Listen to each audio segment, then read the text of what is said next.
Okay, good day everyone. From the part one of our discussions, we have talked about the early sources of pre-colonial Philippines, including the Spanish sources and the Filipino counter narratives. We have also discussed about the history behind the formation of the oldest administrative system in the Philippines since then, the barangay or the barangay system. It's social or class structure. We have discussed that one yesterday. That involves the authority and the responsibilities of a datu or a chieftain, the role of the freemen or the middle class, the barangay society, and the status of the dependents or the dependent class before they become slaves. Now, in continuation,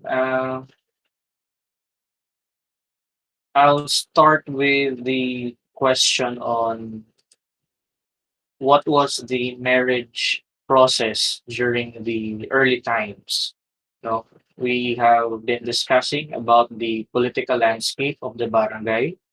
We are also done discussing how they are formed together, the concept behind their organizational structure.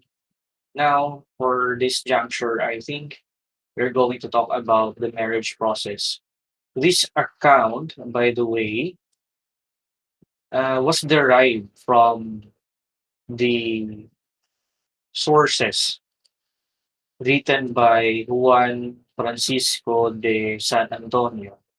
Si Juan Francisco de San Antonio was a missionary of the Franciscan order, coming from the order of zealous and influential missionaries, such as the one who authored the early record of the barangay that we showed you last time, Juan de Plasencia, and another person in the name of Pedro de San Buenaventura. So in here, the account of de San Antonio revolves around the early Filipino customs, is really deserving of its place in this Franciscan's rich contributions to early Philippine historiography. In fact, we have been also talking about the role of the Spanish clergy or the Spanish chroniclers in writing the early accounts of our pre-colonial setup. So the work of de San Antonio, his Chronicas, or the so-called Philippine Chronicles, is a comprehensive study of the early Filipinos as well as the Chinese and the Japanese in the Philippines during the early colonial period.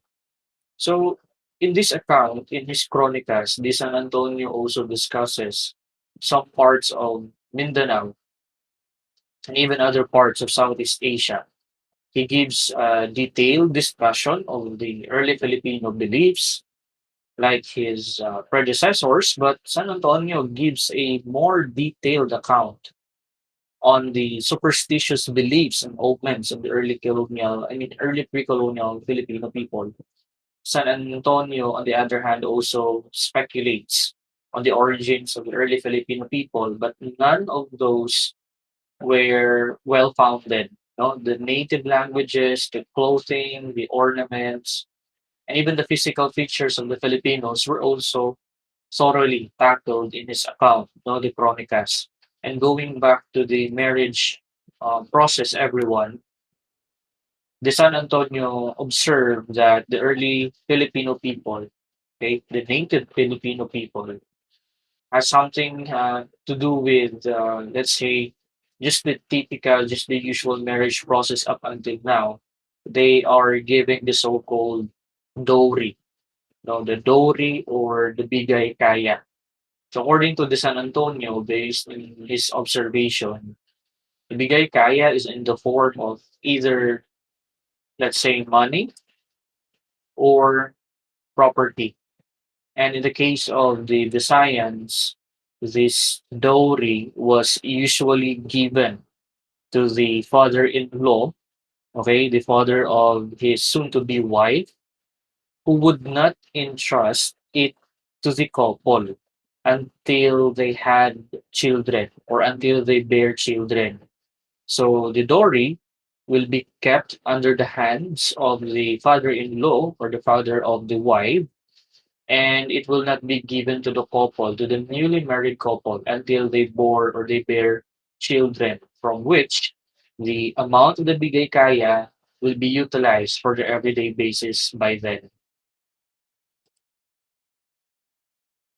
Okay? In the form of money, we have the so-called pasonor. No? Ang pasonor was set according to the rank of the contracting parties or the people involved in the marriage.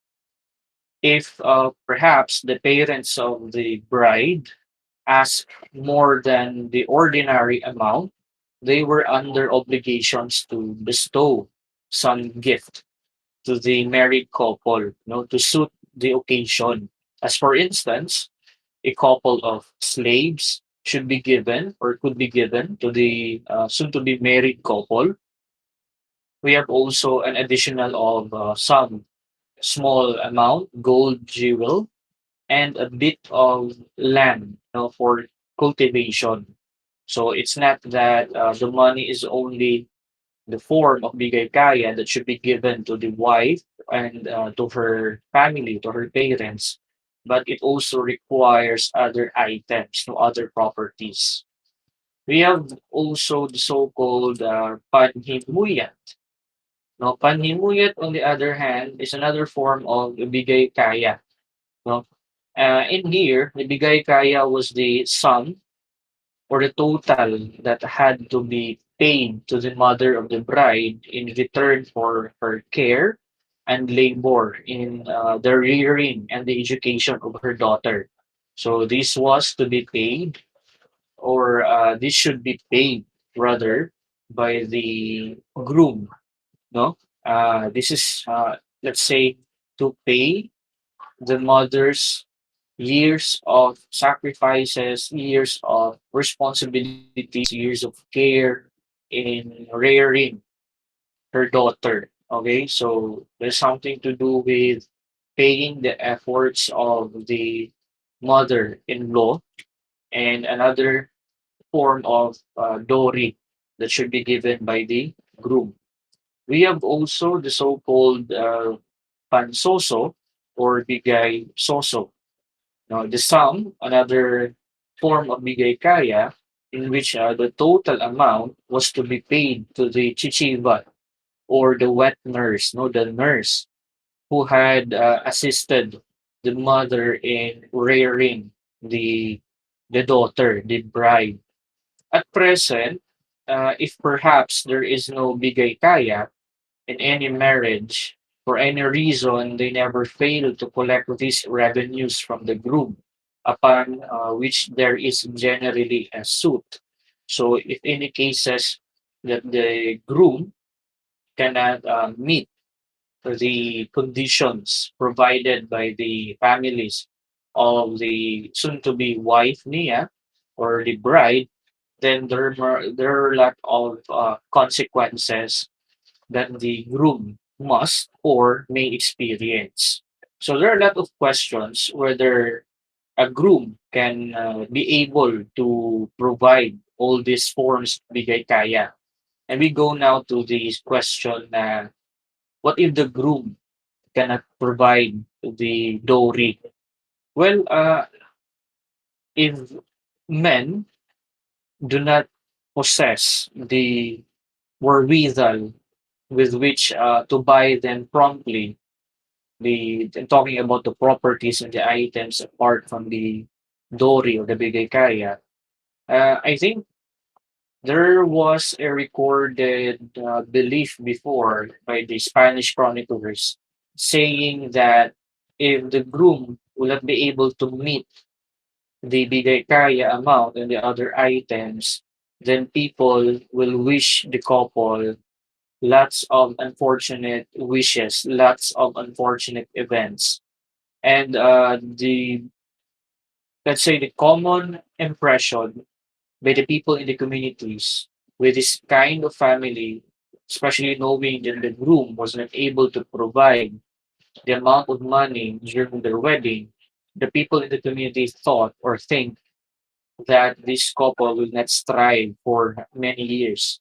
This couple will not survive for many years because they will befall under numerous instances that they will be unfavored by fate, they will experience struggles, hardships, lots of problems, etc., etc. In other words, the people in the community simply wishes the newly married couple bad luck, right? Now, second question with regards to that, will the Dory be returned to the groom or at least man lang a percentage of it after marriage? The Dory was never returned. Okay, the answer is the Dory was never returned to the one who gave it. Okay, I'm talking about the groom. Unless the groom or the son-in-law were so obedient to his parents-in-law that he should win their affection, he should win their trust, and in that case, they returned him the dowry. Well, I'm not saying the total amount or the full amount of the dowry, but at least a percentage of it. No? And at the death of anyone, but this was rather a matter of charity rather than obligation. Take note of that. If the woman who was to be married was alone and had neither parents nor grandparents, she herself and no other people would receive the dowry because there are some instances in the past that if the girl has no parents at all, then the dowry or the amount of money will be divided through his relatives. Okay, but according to the San Antonio, the Spanish chronicler who documented the Visayan culture and the concept of marriage, okay, in any cases, that the daughter or the wife don't have parents at all, then mapunta sa iyaha ang katibukan sa Dory. And that would be enjoyed by the family also. I mean, talking about her and his, let's say, groom, okay, after wedding. Now, the greed of this is the observation now of San Antonio, that the greed of the native Filipino people now must be greater for this lone woman is never without either the chichiva or the, let's say, someone who have assisted or who had assisted um, the mother of that daughter or the mother of that woman or the mother of that wife. So there is a possibility that still the tradition on marriage should fall under an idea that there should be someone who will assume the money rather than taking the money all alone by the wife or by the woman or by the daughter. But still, there is a requirement he should not enjoy the money all alone, or she, rather, she would not enjoy the money all alone. Okay, the dowry is used for ritual services also and other expenses for the bride's parents and for the bride's all kinds of clothes. And meanwhile, for the clothing and other ceremonies, we shall be using the Baxter Codex as a source to that one. So for the last discussion, we will be talking about the customs, the ceremonial usages, and the rights of the Visayan people based on the Boxer Codex. This account is a comprehensive one about the Philippines and the other parts of the Asia Pacific in the late 16th century. So I firm guys that I think you already encountered this document somewhere in the social media, somewhere in the other platforms. So perhaps this was maybe introduced to you by your social science teacher, but this was prominently acquired. No? This Baxter Codex was prominently acquired by the British scholar Charles Baxter. No? So mo ng Baxter Codex ang term niya and the name niya because it was named after the one who discovered and the one who acquired such document. Charles Baxter in 1947 And by the way, the manuscript was then translated by the national artist Carlos Quirino in the Philippines and the scholars Maria Luisa Garcia and Mauro Garcia. So, and to add, I think this work is a significant source of early Filipino belief system, as I mentioned earlier, source of the early Filipino customs and tradition. More importantly, the detailed and colored illustrations which can be found within the book set this codex apart from other contemporary accounts, which makes it highly important to Philippine historiography. Not only did it beautify the imagination because of the visuals within the book, but this also provide an early account of how rich the culture and the traditions of the early Filipino before.